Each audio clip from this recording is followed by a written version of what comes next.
సభ యొక్క విధులు, హక్కులు, వాటన్నిటి గురించి చక్కగా వివరించారు మన ప్రిన్సిపల్ పారయ్య సార్ గారు.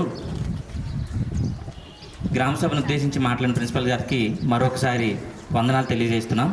అయితే గ్రామ సభ అంటే ఇక్కడ మెయిన్ క్రూషియల్ రోల్ పోషించాల్సింది ఎవరంటే గ్రామ యువత. ఈ విషయమే సారు మనందరికీ చెప్పారు.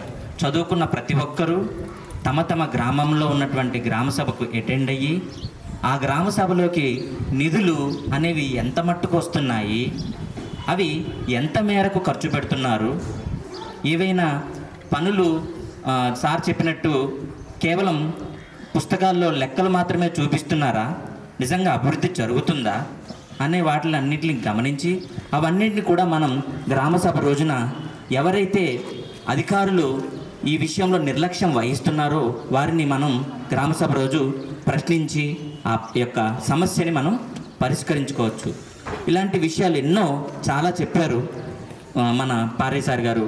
అందును బట్టి ప్రిన్సిపల్ సార్కి మరొకసారి వందనాలు చెల్లిస్తూ, మరొకసారి మన మధ్యలో ఉన్నటువంటి ఏపీఆర్ స్కూల్లో సోషల్ సార్ అయినటువంటి శ్రీనివాస్ సార్ గారు వచ్చి గ్రామ సభను ఉద్దేశించి కొన్ని విషయాలు చెప్పాల్సిందిగా కోరుతున్నాం.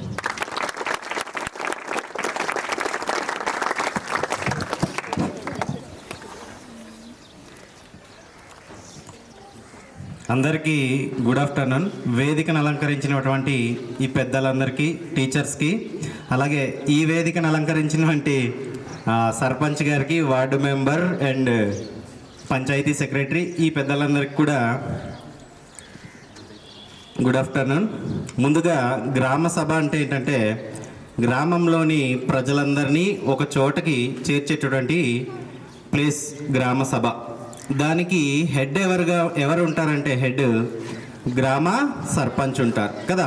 ఈ గ్రామ సర్పంచ్ మన గ్రామానికి మొదటి పౌరుడు, first citizen in the village.